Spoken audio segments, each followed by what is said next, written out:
Okay, so the last topic is disorders of excretory system, right? We are going to see 4 different types of disorders which are related to the excretory system. The first is uremia.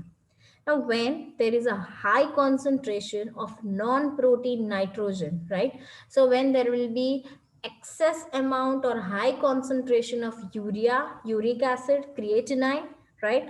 So at that time, the urea can be removed by hemodialysis, right? So see, when there will be increase of the urea content or the uric acid or the creatinine content in your body, then that is the disorder that is caused due to the excessive concentration or excessive higher concentration of urea which is present in your body, and it leads to a disorder which is known as uremia.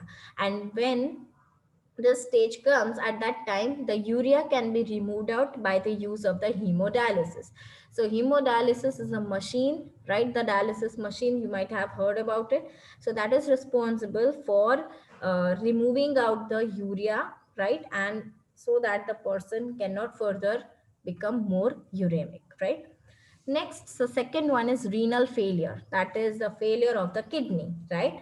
Where what happens is the glomerular filtration is ceased and both kidneys stop working, right? So when the renal failure means the kidney fails, right? So here in this type of disorder, the glomerular filtration is not taking place, right? And due to this, what happens?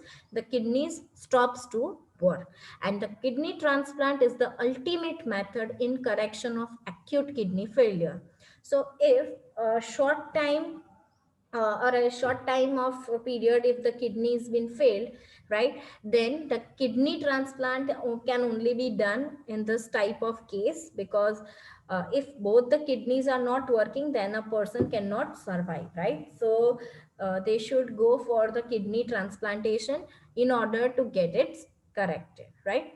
The third is renal calculi, right? That is the stone which is formed inside the kidneys, right? So it is a stone or insoluble mass which is formed of crystallized salts, right?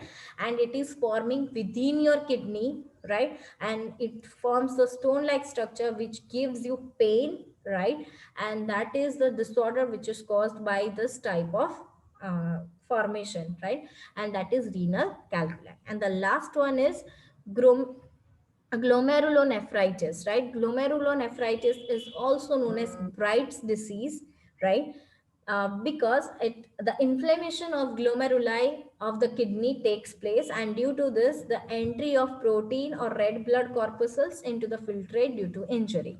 So here, Bright's disease, it's also said to be glomerulonephritis, because here the inflammation of the glomerulus takes place, and due to this, what happens? Whatever blood which is needed to be filtered, along with the filtrate, the blood is also getting inside the filtrate, and due to this, the injury is also being caused inside the nephrons, and this can also lead to a disease or a disorder which is known as glomerulonephritis, right? So here we complete this chapter. I hope you are very clear with this chapter, and I hope to see you again. Thank you.